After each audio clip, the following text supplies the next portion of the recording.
আসসালামু আলাইকুম। প্রিয় দর্শক, অন্য মঞ্চের আলাপচারিতায় আপনাদের সকলকে আমন্ত্রণ জানাচ্ছি। ইউনূস চলে যাচ্ছেন, এটা এখন প্রায় নিশ্চিত। প্রায় কথাটি এই জন্য বললাম, রাজনীতিতে নিশ্চয়তা বলে কোনো শেষ কথা হয় না। কোটা বিরোধী আন্দোলনের মতো একটা সাধারণ বিষয়ের নির্বিষ আন্দোলন শেখ হাসিনা সরকারের পতন ঘটাবে, এই কথাটি 5 আগস্টের আগে সেনাপ্রধান ওয়াকারুজ্জামান ছাড়া কয়জন ভাবতে পেরেছিলেন? ওয়াকারুজ্জামান ভাবতে পেরেছিলেন এই কারণে যে হাসিনা বিরোধী ষড়যন্ত্রের বড় শরিক ছিলেন তিনিও, এবং সেনা তার সাংবিধানিক দায়িত্ব পালন করে ওই যে রাইফেল নামিয়ে রাখলো, এই সিদ্ধান্ত ওয়াকারুজ্জামান আগেই নিয়ে রেখেছিলেন। ইউনূসের বিদায় নিশ্চিত, এর মধ্যে প্রায় কথাটি ঠিক এই কারণেই বলেছি। আসলে শাসন, প্রশাসন, অর্থনীতি, দেশের সার্বভৌমত্ব, আন্তর্জাতিক সম্পর্ক, সব ব্যাপারেই এই ইউনূস সরকারের ব্যর্থতা এত গভীর ও ব্যাপক যে আর একটি দিনও এই সরকারের ক্ষমতায় থাকার কথা নয়। আমেরিকার পক্ষভুক্ত ইউরোপীয় সরকারগুলো, যারা শেখ হাসিনার সময় শুধু নাক গলানো নয়, সারা শরীর গলিয়ে ছড়ি ঘোরাচ্ছিল বাংলাদেশের রাজনীতিতে, তারা এখন চুপ। আমেরিকায় বাইডেন সাহেবের বিদায়ের পর কিছুদিন একটু কি হয় ভাব চলছিল। ট্রাম্প সাহেবও আদৌ সদয় ছিলেন না ইউনূসের ওপর। এখনো যে তিনি সদয় তা নন, শুধু করিডর নিয়ে, চট্টগ্রাম বন্দর নিয়ে, সেন্ট মার্টিনস আইল্যান্ড নিয়ে ব্ল্যাকমেল করার জন্য ইউনূসকে বহাল রেখেছেন পদে। এর ওপর যেসব শর্ত দিয়ে বাণিজ্য চুক্তি করেছেন বাংলাদেশের সঙ্গে, তার কুফল যে কতটা ভুগতে হবে দেশকে, সেটা যারা সরকারে আসবে ইউনূসের পর, তারা হাড়ে হাড়ে টের পাবে। এই মুহূর্তে ইউনূসের কাছ থেকে কিছু পাওয়ার নেই ট্রাম্প সাহেবের, তাই বিদায় ঘণ্টা বাজিয়ে দিয়েছেন।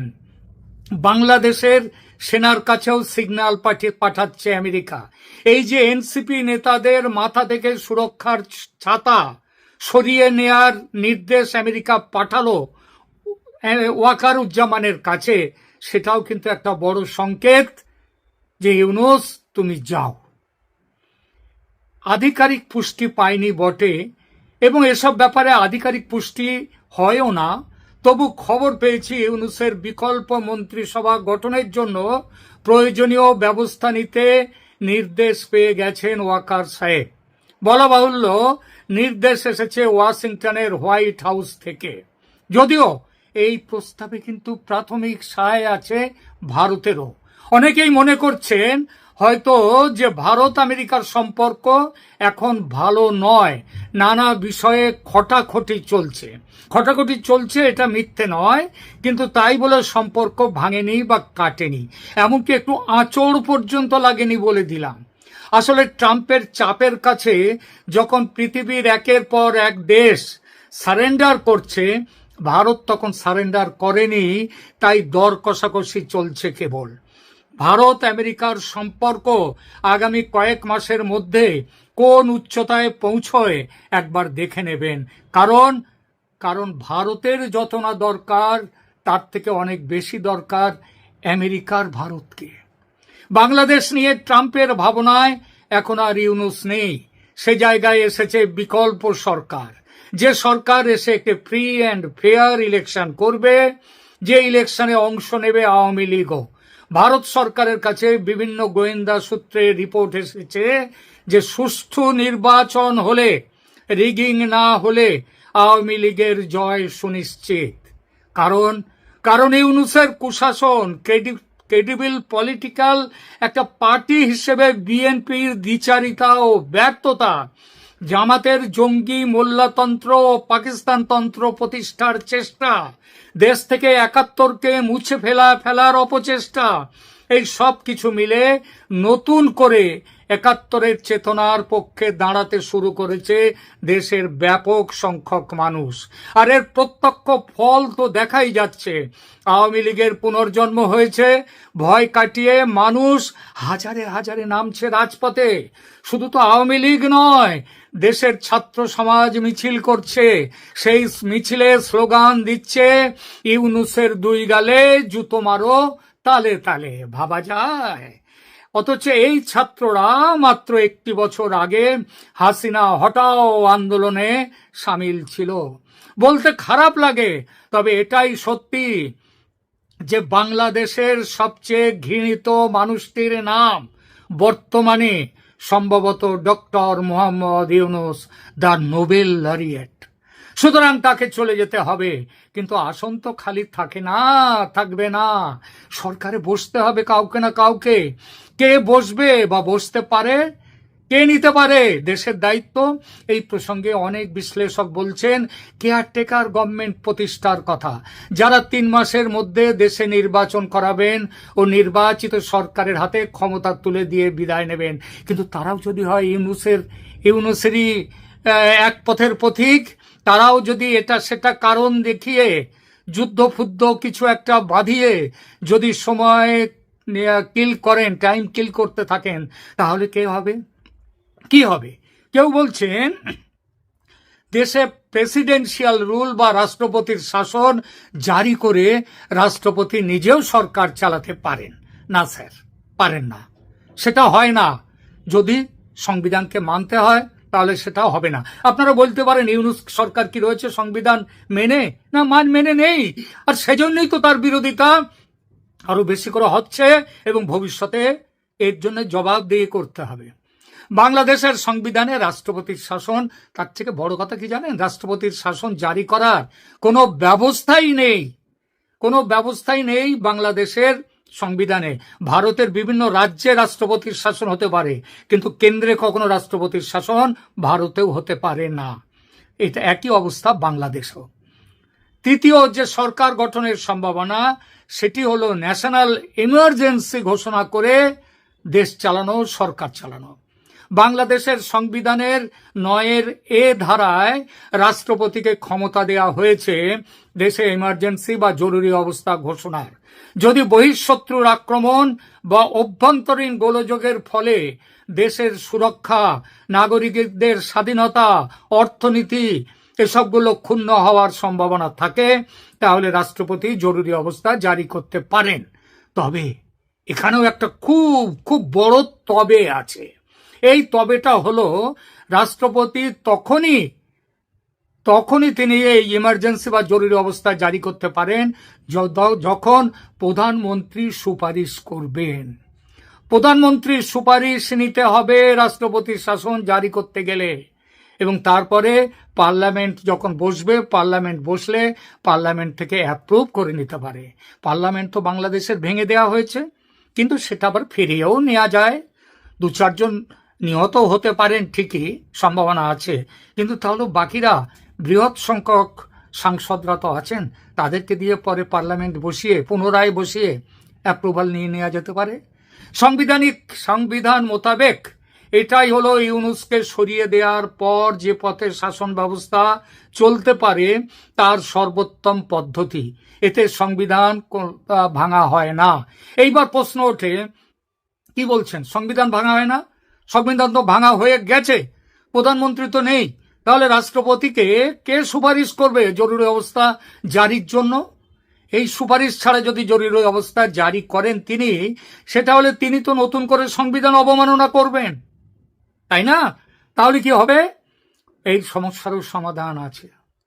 প্রধানমন্ত্রী শেখ হাসিনা পদত্যাগ করেননি, এটা শুধু তিনি নিজে যে বলেছেন তা নয়, স্বয়ং রাষ্ট্রপতি স্বীকার করেছেন। অর্থাৎ আইন অনুযায়ী এখনো দেশের প্রধানমন্ত্রী শেখ হাসিনা। স্বয়ং রাষ্ট্রপতি স্বীকার করার ফলে এই ব্যাপারে কারো কোনো প্রশ্ন তোলার সম্ভাবনা নেই। শেখ হাসিনাকে তাই সসম্মানে ফিরিয়ে এনে তাকে দিয়ে সুপারিশ করিয়ে জরুরি অবস্থা জারি করা যায়। মনে রাখবেন, তেমন হলে শাসনের ক্ষমতা কিন্তু থাকবে প্রধানমন্ত্রী হিসেবে শেখ হাসিনার হাতেই। এই প্রস্তাবের বিপক্ষে ঝড় তুলবেই জামাত, বিএনপি, এনসিপি সহ ইউনূসের সহযোগীরা তথা আওয়ামী লীগের বিরোধীরা। তারা মানতেই চাইবে না এটা, মনে মনে বিরোধিতা করবেন তাদেরই সঙ্গে ওয়াকারুজ্জামানও। কারণ তার বড় ভয় ভবিষ্যতে কোর্ট মার্শাল হতে পারে তার। ভারত খুব চেষ্টা করছে শেখ হাসিনাকে এভাবে ক্ষমতায় নিয়ে এসে ঢাকায় ফেরত পাঠাতে। এজন্য ট্রাম্প প্রশাসনের ওপরও চাপ সৃষ্টি করছে ভারত। এখানে ইতিমধ্যে উপরাষ্ট্রপতি আমেরিকার জেডি ভান্স, সেখানকার secretary of state Marco Rubio এবং তুলসি গ্যাবার্ড তাদের সঙ্গে এই সমস্ত ব্যাপার নিয়ে স্বয়ং ভারতের পররাষ্ট্রমন্ত্রী এস জয়শঙ্কর এবং ভারতের national security adviser Ajit Doval তাদের সঙ্গে কথাবার্তা শুরু করে দিয়েছেন। সুতরাং জরুরি অবস্থার জারির মাধ্যমে শাসনে ফিরতেই পারেন শেখ হাসিনা। যদি না হয় এটা, ওই আবার যদি প্রশ্ন, ইফস অ্যান্ড বাটস, এগুলো তো ফেলে দেওয়া যায় না, আর রাজনীতিতে এগুলো রাখতেই হয়। তাই বলছি, যদি না হয় এটা, তাহলে রাষ্ট্রপতি কি করবেন? রাষ্ট্রপতি করতে পারেন যেটা, গত আগস্টের মতো সুপ্রিম কোর্টের অভিমত নিয়ে বিকল্প উপদেষ্টা পরিষদ গঠন করতে পারেন। 3 মাসের মধ্যে ভোট করার জন্য একেবারে স্পষ্টভাবে নির্দেশ দিয়ে। এবারের সুপ্রিম অভিমত, এবার যদি এইভাবে রাষ্ট্রপতি সুপ্রিম কোর্টের অভিমত চান, সেটা হলে এটা তিনি ওই গত বছর যে জালিয়াতি করে ইউনূসকে ক্ষমতায় বসিয়েছিল জামাত এবং বিএনপি এবং তাদের সহযোগীরা, সেই জালিয়াত চিঠির মতো সেবার কোনো মিটিংই হয়নি বিচারপতিদের সুপ্রিম কোর্টের। এবার সেটা হবে না, এটা নিশ্চিত করে বলা যায়। এই পদটি অসাংবিধানিক হবে ঠিকই, তবে রাষ্ট্রপতির হাতে সুপ্রিম কোর্টের রক্ষা কবচ কিন্তু থাকবে। ধরা যাক নতুন উপদেষ্টা পরিষদে সব ভোট করতে গড়িমসি করলেন ইউনূসের মতো, কিংবা ইউনূস কপাল জোরে থেকে গেলেন তার পদে। ওই যে বলেছিলাম না, প্রায় নিশ্চিত ইউনূসের চলে যাওয়া, ধরুন সেই প্রায়টাই জোর হয়ে গেল এবং ইউনূস থেকে গেলেন তার পদে, তাহলে কি হবে? এখানে আসে হাসিনা কি ভাবছেন সেই প্রশ্নটি এবার আসছে। হাসিনা ঠিক করেই ফেলেছেন, তেমন হলে গভর্নমেন্ট ইন এক্সাইল বা নির্বাসিত সরকার গঠন করে দেশ দখলের লড়াইতে নামবেন। এই লড়াইয়ে ভারত যে তার পাশে থাকবে এটাও নিশ্চিত। যদি বাংলাদেশ সেনাবাহিনী হাসিনার বিরোধিতায় নেমে আসে, দৃঢ় প্রতিজ্ঞ হয়, তাহলে কি হবে? আমার ধারণা সে ভুল। ওয়াকারের সেনা করবে না। সেনা কোনো পক্ষ না নিয়ে পক্ষহীন হয়ে থাকবে, নিজেরা কোনো পক্ষে নেই এটা দেখাবার জন্যে। তবে সেনা কিছু না করলেও জামাত সহ সমস্ত ইসলামী শক্তি এবং বিএনপির একটি অংশ অস্ত্র হাতে আওয়ামী লীগের মোকাবিলা করতে মাঠে নামবে। আর তাদের হাতে অস্ত্র যে যথেষ্টই আছে সেটা তো পরিষ্কার, পাকিস্তান থেকে কম অস্ত্র তো আসেনি, এছাড়া চীন থেকেও আসবে হয়তো। সুতরাং দেশে গৃহযুদ্ধ ঘনিয়ে আসবে। এবারে লড়াই তো পাকিস্তানের বিরুদ্ধে নয়, দেশের ভেতরের রাজনৈতিক বিরোধীদের সঙ্গে, যেটা দেশের পক্ষে আদৌ ভালো নয়। আমার বিশ্বাস আগস্ট মাসটা অপেক্ষা করবেন হাসিনা। তারপরও যদি ইউনূসের বিদায় না হয়, তিনি নির্বাসিত সরকার গঠন করে অধিকার আদায়ের পথে যাবেন এবং তার আগে এই আগস্ট মাস জুড়ে নানা রকম কর্মকাণ্ডের মধ্য দিয়ে দেশে আওয়ামী লীগকে জাগিয়ে তুলবেন, তাদের সংগঠনমুখী করবেন এবং ইউনূস সরকারকে যত রকম ভাবে বিরোধিতা করা যায় সেটা দেখবেন।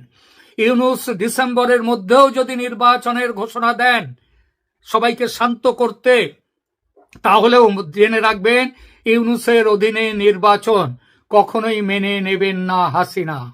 তিনি চাইবেন নির্বাচন হবে তখনই যখন এই সরকার ক্ষমতায় থাকবে না।